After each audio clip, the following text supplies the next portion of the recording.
And I'm getting started on Facebook. Been a little while, people. I haven't been doing lives lately. I've been taking I'm working on some stuff. So in this video, basically what I'm going to do is I'm going to teach you how to make better sales materials. You know what I mean? Hey, what's up, Derek Foster? Good to see you, brother. So this is going to be about how to make better sales materials for whatever it is that you're in. And sales materials that work, sales materials that produce results, sales materials that get people to pull out their credit card and make a decision to buy for your products, your services, your beliefs. For example, Derek Foster, he's on here. He's always talking about spirituality on his book. So when you communicate an idea, you've got to communicate an idea in a way that people receive. There's a saying that goes something like this. Well, before I tell you that, let me tell you a little bit about these stories about how I learned how to really sell. So it all started actually back in 2009 when I discovered some secrets about how to promote a business online. And what I did was, hold on, that curl is just out there. Look at that one. It's like out there, right? So, hey, what's up, Randall Moore? Good to see you. So I discovered some secrets about how to promote a business online. And when I discovered these secrets about how to promote a business, hold on, I'm going to turn off this music in the background. It's distracting me. All right, so when I discovered these secrets about how to build a business online, everything in my life kind of changed because it enabled me to essentially take my message and to bottle it in a way where my target market would actually receive the message. And when I figured out how to do that, when I figured out how to do my message in a way that my target market was very open and very receptive to creating the change, then what happened was all of a sudden people started hitting me up and asking me for my link or links to buy and join, okay? And so this formula in this video in particular is going to cover some of the things that I learned. So first of all, like, how did I learn these strategies? What's up, Randall Moore? I will teach them, brother. And you teach them too. Each one teach one is the strategy. So let me explain to you how to do these strategies and how to do them properly, right? So first of all, in order to really make a lot of money, you got to get into a good state and think about what it is that you want.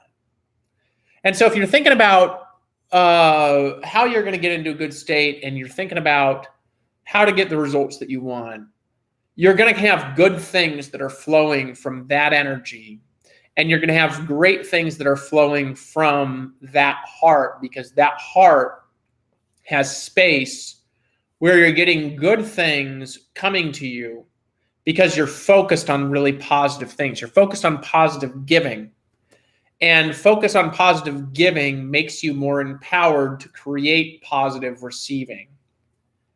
And so in this video, I'm going to teach you how to kind of do both, because both are important, and this is what I discovered. See, I came from this school of thinking that was very good at presenting, very good at drawing the circles, and very good at telling the stories, and very good at keeping people together for very long periods of time once they're there. But that same environment, they created strategies that the strategies themselves were flawed. And in my opinion, in modern age, they were somewhat messed up thinking in certain ways. And you say, well, why is that? Did they work? Yeah, they work. But the reason is because people have changed since the way they were in 1930. And it's fundamentally still useful to go around and talk to people, for example. If you meet people at gas stations, if you meet people at shopping malls. But if you go and you talk to them and you're not building relationships, in other words, if you want anything other than to help them, people see through it and they sniff right through it today. So you got to have an environment that is safe to bring people into in order to get people to your presentation. And if you don't have that, then what happens is that your business isn't going to grow. So what happens is, for example, if you have a presentation and you're doing the same presentation every week on a Thursday, what happens after 3 weeks? Well, after 3 weeks, everybody's heard the same jokes. Everybody's heard the same stories. Everybody's seen the slides. and they start getting sick of it, but they don't want to admit that they're sick of it because everybody else is pretending they're not sick of it. So what happens is that people go to the same presentation and it works, but it also burns out the organization because there's no newness in it. There's no freshness in it. There's no storytelling in it. There's nothing that's a part of that would make me want to go to a meeting every week. I just wouldn't want to go, for example. So this herein lies a great key to keeping people's attention. And that is to do it a new way every single time. Hold on a second here. I'm running into issues with the broadcast on Facebook. What's up, Kane Bryan? Good to see you, brother. I'm trying to reconnect on Facebook, and it's not connecting. So we're still here on YouTube. So I'm just going to still keep talking on YouTube. So in any case, herein lies the great key and a great secret to doing great presentations. Is number one, being in a great state. Number two, having fresh stories each week. Number three, making sure that when you're bragging about results, you're bragging about the results of others in your team, because nobody wants to hear somebody talking over and over and over again when all they talk about all the time is themselves. I've learned this actually the easy way, and I've also learned this the hard way at various different times of my life, because I tend to learn things the hard way, right? I tend to learn things from my own experience, and I kind of like it that way. I like to learn my own lessons and then bring these lessons to the people. And then I also like to learn from the books and stuff like this and from the mentors, right? But when you get into a good state, people, what they do is they pay attention. And when they pay attention to you and they pay attention to your business, right? Randall Moore says I'm still on Facebook. I'm just having a weird thing. So anyways, I'm still on Facebook. I'm not paying attention to the comments anymore. I'm off on the comments on YouTube, but keep paying attention, right? So when people pay attention because you're in a good positive state, positive energy, like I've had experiences this last year where I've really struggled, for example, to maintain positive energy. And the thing about the struggle is actually a good thing because it taught me a lot. And what I learned that it's not a good idea to go out in front of people if you're projecting anything but positive energy, because anything but positive energy tends to repel people and they don't want to be around you, even if you're telling them the truth. And I think truth needs to be balanced when you do need to speak the truth with lots of love in between. They used to call that in Amway a shit sandwich. You know what I mean? That's literally what Brad Duncan, very Christian man, he called it a shit sandwich. So did Brad Duncan or Greg Duncan. They're like, this is called a shit sandwich. What you do is you give them the delicious bread, the shit in the middle, and then another piece of delicious bread. So if you're going to criticize somebody, what you do is you compliment them. And you say, you're so beautiful, you're so wonderful. And here's some things that I think that if you changed would be really useful for our relationship. And by the way, I've not even told you how glorious you are today. And you don't have to change those things if you don't want, because you're perfect just the way that you are. So this is the shit sandwich. And because because all of a sudden you're putting it's like a vegetable that nobody likes to eat by itself, but you put it into a sandwich and all of a sudden it tastes delicious.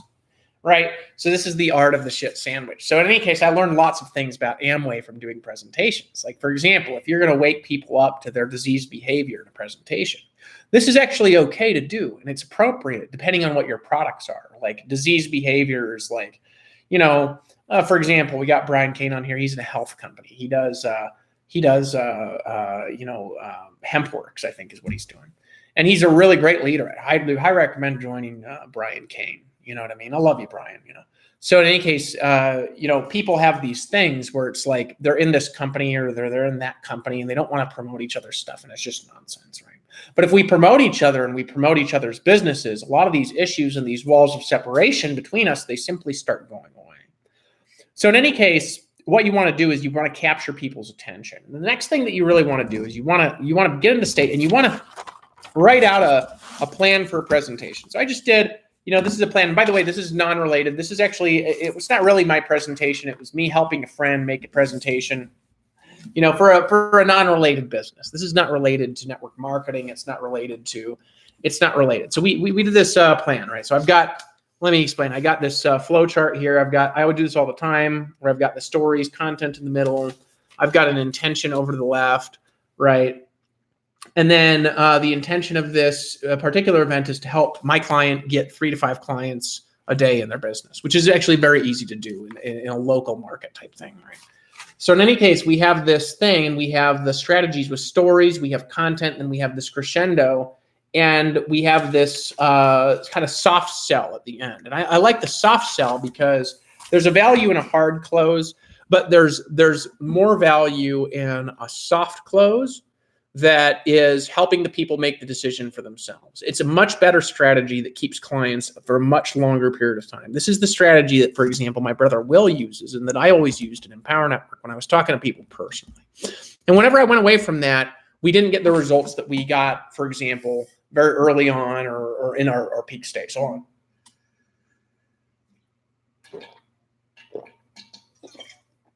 you have this crescendo. Once again, let me show you the chart, okay? We have stories, and you have the content, and you have the story. So for example, with this, you got the Brad Duncan story. You've got a story about how I was living in a van. You've got all the other stories that I told you earlier in here. Now we're in a content session because you're paying attention, because you kind of got lost in my stories. Now you're paying attention, and I can actually teach you what to do. So it's hot in here. Hold on, I got to turn on the cold. No, temperature's fine. All right, I'll leave it alone. It's like I think that I'm just looking hot because I've got this suit coat on. I think it's a problem. All right, so in any case, let me explain. So you have these stories, they crescendo out, and then what happens is you insert content into there, and then you finish off with stories and metaphors. So I guess a story is like, I'm always telling stories. If you want to know who the best storyteller that's ever lived on the face of the earth up to this point is, it's the Savior Jesus, right? Like if you look at his stories, for example, his stories created a movement that's got 2 billion people in it 2,000 years later. Moses is up there too. Why? Well, Moses, he revealed the Torah, and the Savior Jesus also quoted from the Torah, right? Everything he taught was from Torah. So you could also say, well, Moses was really up there too, right? Because the 2 billion people would also include all the other people that believe in the Torah that aren't Christians yet, right? All the Jews and whatever, right? So, but really, the Savior Jesus was the best storyteller ever, if you look at his stories. And a metaphor is just like when something's like onto something else. So, for example, you say life is like a flower, and when the flower opens and receives new energy from the universe, it's like your heart is opening at the same time as the flower. And when your heart closes and the flower closes, it withers and dies. Until you get over the pain, and then next year, the flower blooms again, and you can't even remember the pain of the previous year because you've forgotten about it now. See, that would be like me using that to create forgiveness, utilizing a metaphor of a flower, right? So stories are really useful. And metaphors are really useful. I just decided I need to get a light that shines better on my face. I don't have good light here. It's driving me crazy. I'd probably get better light, maybe changing the angle. I haven't even thought about that. If I move this, I might be able to get better light. But I actually want a brighter light, like right in front of my face. I kind of like the spot. So in any case, you use a metaphor. You utilize metaphorical language to create bright, three-dimensional, vivid imagery, because this is also what people remember. People remember symbolic imagery. People that are very good with memory, they're very good at turning words into symbolic imagery. And people that are not good at memory, they're not very good at doing that. People that are very good at attention, they're very good at taking incoming data and turning it into symbolic imagery. People that are not very good at attention are actually not very good at doing that. This is actually the problem that creates attention issues. This is the problem that creates memory issues. So if you want people to remember your presentation now, you do that through the symbolic imagery, okay, that you're putting together for people. And you put together that symbolic imagery in a way that blesses their life, that blesses their family, that blesses their businesses, that blesses their friends, that blesses everyone. Symbolic, vivid, bright, three-dimensional, holographic, detailed imagery. You do this in the form of metaphors. So there's this old saying that says this. It says that every point should have a story and every story should have a point. I first learned that from Amway, and I repeated it on the internet, and now I hear all the marketers repeating it. And they never really give me credit for saying that to them. Some of them learned it from somewhere else. For example, they learned it from Amway. Most of them, they learned it from me. So every point should have a story, and every story should have a point. Every point should have a story, and every story should have a point. So when you're telling a story, your story needs to be connected to a point. You're telling a story about your personal struggle in the van, and it's connected to all the other pain that everybody else has in their life and their business. So because you're telling that story in a way that connects to them now, what happens is that it excites that part of them where they were once where you are. For example, if I'm utilizing something in some of my spiritual businesses that I've got, where I've got clients that pay me to do like deliverance work and stuff like this, I really do it for free, and they donate money is what I do. But if I'm doing that same thing, what I would do is I would tell a story about pain and struggle that I would tell a story of victory, and then I would tell a story about my clients, and then I would map it across to them. So there's a real power in conveying an idea in a way that is really holistic for people. And it comes through emotion, visually connected images, metaphors, right? Stories, and peace strategies is what I like to call it, right? So if you say, what's the peace strategies about? The peace strategies are about breaking down walls of separation. This comes from, I grew up in a Christian home. So the gospel of Jesus Christ, there's a thing that says it's about breaking down walls of separation and turning separation back into oneness. So what happens is that people got this idea and this other person has got that idea. And then what we do is we bring them together. We do that first by eliciting the two ideas and then bringing the goodness from both ideas. And then we take the goodness and we make them unify. Because we don't want to unify everybody with badness or something like that. We got to be really careful with what we're creating unity about. We got to be really careful and select with our words. If we're a spiritual leader that is making a difference for clients, that's really making a difference for our teams, that's really making a difference for our companies that we're a part of, that's really making a difference for our businesses. If we're a spiritual leader, then what happens is that our spirituality needs to come through in the form of actions and words that bless people. Because when we do it in that way, what happens is everybody wins. And when everybody wins, they keep coming back. And when people keep coming back, they keep seeing the presentation again and again and again and again and again. So there's a lot better ways of doing things today than there used to be. For example, it used to be that in order to do a presentation to a group of people, you had to sit there on a whiteboard in a room and you had to drive to a different home every night of the week. Now, foundationally and fundamentally, that still works long-term much better than what people are doing now. You say, well, why? Because there's something magical about a handshake. There's something magical about a hug. There's something magical about a personal relationship. That personal relationship, there's ways of replicating some of its energy. For example,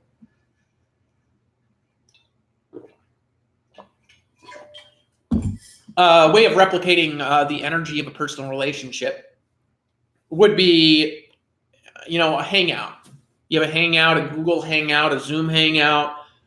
You're hanging out with people. And then on this get together on Zoom, you're seeing their face, you're seeing the facial expression, you're receiving interaction. It feels somewhat like a physical gathering. But mark my words and pay attention and hearken. This does not replace the value of a phone call, the value of a handshake, the value of a hug. And this is why events are so important. It doesn't replace it. It does things that are like, it grows faster for a time. And then it withers down and dies because people are starving for connection if they have no way of creating personal connection with the people around them, right? It withers down and it dies. So people need the connection. They need their friends. They need their family. They need people to reach out to them. They need people to be in their lives. They need people to stand up and to give them a hug and to be a part and to actually do the whiteboard presentation with them sometimes. Like do them on the internet most of the time, and then you occasionally do it in the homes. You know what I mean? You don't need to do one or the other all the time. But I'm going to tell you something. For keeping people together, there ain't nothing like home meetings. And there's not a better training ground for leadership than people doing home meetings properly. I'm not talking about home meetings the way most people do them, where it's like the same slides and they click through on like a projector. You just get a whiteboard and you talk. You tell stories. You do it the old-fashioned Amway. And if you have a flip chart, it's separate, and you've got a whiteboard where you're drawing it out. So you go through the flip chart, and then you're drawing it out on a whiteboard. right? There's nothing that creates better presentation skills in people than doing whiteboard presentations in homes, old-fashioned Amway style. Look at how good the speakers are that came from Amway, how long the teams stay together, how they sell products that seem impossible to this modern market. And you look at how good they are, okay, and how fantastically they impact people, okay? That is how to develop presentation skills with groups, because whatever happens in a small dynamic also happens in a large dynamic. So you practice in homes, and then all of a sudden when you're in front of 6,000 people, you have a different energy. Now, another way to get really good at speaking is doing YouTube videos. Another way to get really good at speaking is going to Toastmasters clubs. Doing it basically makes you better at communicating and speaking. So you have to get in the state, you have a flow chart, you have content, you map it out, right? You map out a purpose. So for example, this was for this person's business that I mapped out. Okay. So this is what's the difference between us and the competition? Well, we have people get together. They don't. We help resolve conflicts together in groups. They don't. We have our own systems of creating clean energy and separation there's a health thing. We listen to you as you can resolve problems. We break you out of strongholds. Okay, we're friendly to all types of religions, non-religions, and stuff like this, and all the face of the local communities. There's no false scarcity. We're very clear. We have this new identity, right? So these are you write down key points that you want to freely operate in your unconscious, right? And so you basically take all these points in this entire strategy and you put it together, and then you put it out there in your unconscious now. And what happens is that you allow your unconscious mind to work with your higher power to just take over your presentation, right? I used to do this. I used to do this at Empower Network events. I didn't tell anybody I did this and stuff like this, but I used to pray before I'd get out on speeches. I'd hand it over to God. I used to go speak in tongues and stuff alone in my room for a little bit before I went out. There's all sorts of rituals and all sorts of things I used to do to get my energy right, because when you flow from source, the energy's right for everyone, right? Does this make sense? So in any case, so what are the main differences between us and them? Okay, so the intention would be to sell something. The intention would be to generate contacts. The intention would be to give value and to build value. You need an intention, and everything flows from that. So then what you do is you walk through, and I'm going to do a separate video on this because I meant to do this only 20 minutes. You walk through, there's a scientific formula that I learned. I've been doing something like this a long time, and then I heard it broken down really well originally by Vic Strizhouse. And then I just took the formula that he had and I memorized it, and I made my own product with it, right? And it's this 12-step formula that you use to basically to go through a sales process, right? Which is, I'm not going to cover it because I'm going to cover this actually in a separate video, and I'm going to do a memorization of it, and you'll be able to freely work with the information after that point. But this is basically it. You have stories, and the story should have open loops in them that you never quite finish the story, right? You finish part of it, but there's always a part that's unfinished, right? There's always something in the video where you're like, I'm going to finish the story, and then they're waiting the whole time, and then you don't finish it, and then at the end you're like, oh wait, I didn't have time to get to that story, and you don't tell them which stories. So their brain's like, which stories are you talking about? They go watch the video again. So I'll share it with you in the next video. You got to keep paying attention. You might share it with them in the next video, and you might not, right? You want to be very open loopy. You want to be very free with your stories. You want to be very authentic. And another important thing with stories, if you're trying to influence people, and there's all sorts of other stuff you can do. Like if you're just trying to, for example, get something out of your heart, you can say whatever you want. But if you're trying to influence people, you got to make sure that you're not constantly bringing the past up. So you're probably pointing at me and you're being like, well, don't be a hypocrite, Dave. Well, I'm working on this. Okay. So I've had a lot of people give me feedback on that over the last year, and I knew this before. I just got, I had a very difficult time, and then I've been in the process of fighting my way out of it, and I'm about out of it. So I'm very thankful for all these experiences that I've learned. But fundamentally, if I want to influence people, I got to talk to people in a way that is really going to be beneficial to them, right? That they're going to receive, and they're going to receive the positive energy. They're not going to receive any of the crap or any of the hurt or any of the pain that I've been through or anything like this.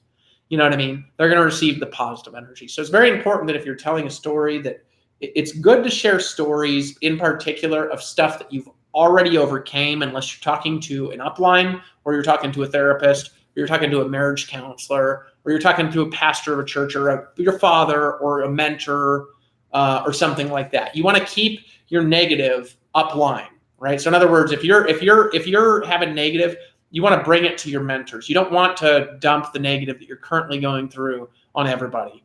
And again, I've done this both ways. I learned this before, and then I learned it the hard way. So it's really helpful to stay positive. Okay, it really is helpful to stay positive and clean in your energy. Like if you want to know a great pastor of a church, you got Joel Osteen in Lakeview. One of my great friends goes to that church over in Lakeview, and it's just like, it's positive energy like all the time, right? It's positive energy all the time over at Lakeview. And so that's a really, really, really good image, for example, for how to connect people together is that, you know, it's important, for example, for a pastor to be able to talk about things like hell, for example, right?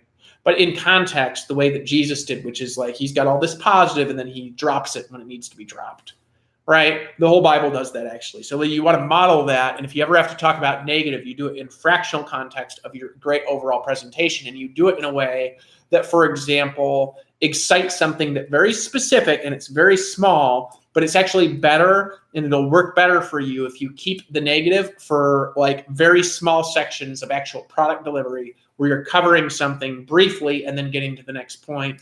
It's more helpful in most contexts, in most business contexts, to do it in that manner.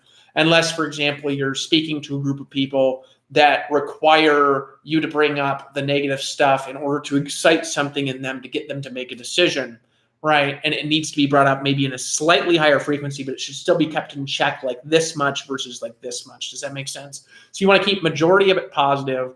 And you want to have a tiny, if you have to have the negative there, it's a tiny thing and it's planned in advance. It's not off kilter. You're not just rambling about it. You're talking about it in context of solving a problem, and you're helping people excite themselves to change. Does this make sense? And then so what you want to do is you want to finish off with stories, right? So with a call to action of some kind. So if there's a call to action to watch this video, I could help you really improve your presentation skills. And to tell the truth, I'll help you for free. And then if you want to keep the relationship going, obviously, I can do that through, we can do that through some sort of private arrangement. But the initial thing, I just like help you out for free with whatever you want. And so if you're looking, for example, to sell more products, if you're looking to promote your products better and faster, if you're looking to get more leads and get more sales, I just actually started emailing again, and I've already got like 500 people an email opening up my emails. Right, and that'll jump to 1,000 people and 2,000 people open up my emails here real soon. I'm just warming up my list. So if you want advice on how to get people to open your emails, on how to get people to respond to your messages, on how to get people to respond to your text messages, on how to get people to give you more value in exchange for more value that you could give them in the form of money, on how to make your commissions skyrocket, I can help. So this is what happened to me. Let me explain. I learned this thing a long time ago in network marketing, where they learned that you don't just want to teach and you don't want to just do. You want to do and you want to teach and you want to learn simultaneously. Those three, they call it the power triangle. Learn, do, teach simultaneously. And the reason you want to learn, do, teach simultaneously, the power triangle, is because again, my name is David Wood, and because when you learn, do, and teach simultaneously, right, what happens is you create a feedback loop where you're teaching something at the same time you're learning it at the same time as you're doing it.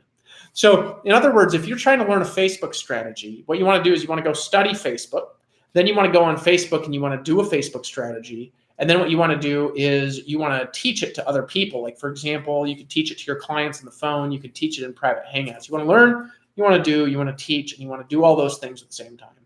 When you do this now, this creates a reinforcement loop for all your behavior. So a great thing to do with, for example, take this video, is you make an intention-based video for some result that you want to create. you do a map, right? You have a crescendo of information. You have the stories that are mapped out. And then, boom, you get in a state, boom, boom, boom, and you release all this information to your unconscious mind. And what happens is that your unconscious mind will do whatever it can do to actually create the intention that you wrote down in the first place. I remember the first time I learned this when I was a kid. I'd gotten this Tony Robbins course, and I was listening to it when I was like 12 years old.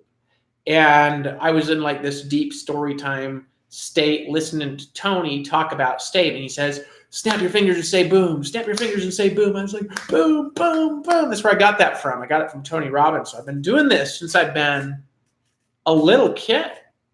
I learned anchoring. And I took that anchor, boom, every time I fire it off, boom, every time I fire it off, it brings back all the memories of all my good memories, boom, that I've been firing it off now all through my life. And then I fire that into my presentation, imagining myself on video, boom, boom, boom, and imagining you on video, boom, and it's automatically firing now. But you got to get yourself in a state. You can clap your hands, you can say, yes, boom, yes. And then you could go and you could do your video. So what happens is when you do your video from real energy, real empowered states. I can't even like this chair won't move. It's great. All right, there we go. There we go. I liked it the way that it was before.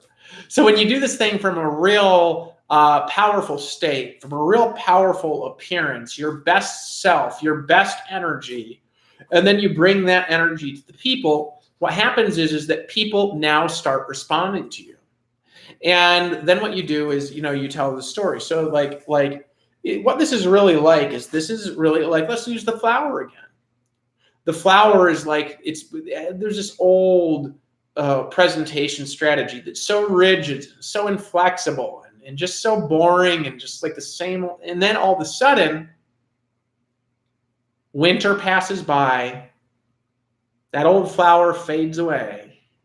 And the summer comes. And the summer is like the new strategy. The summer is like the new presentation. And then all of a sudden, your flower, it's a yellow flower. And it opens in a golden hue, like golden bars stacking up in your room from all the commissions that you're running. With the new strategy, with the new light, with the new presentation, with the new story. That's what it's really like. And I'm not going to finish the other story that I promised to say earlier in this video. But if you keep paying attention to my videos, I'll share with you some more stories about how to create more results. I'm going to go back to Facebook here. My video stopped on Facebook. There you go. Hope this helped. Love y'all.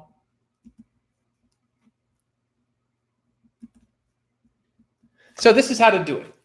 Free energy, new state, like a flower, like a rose opening from the center of time.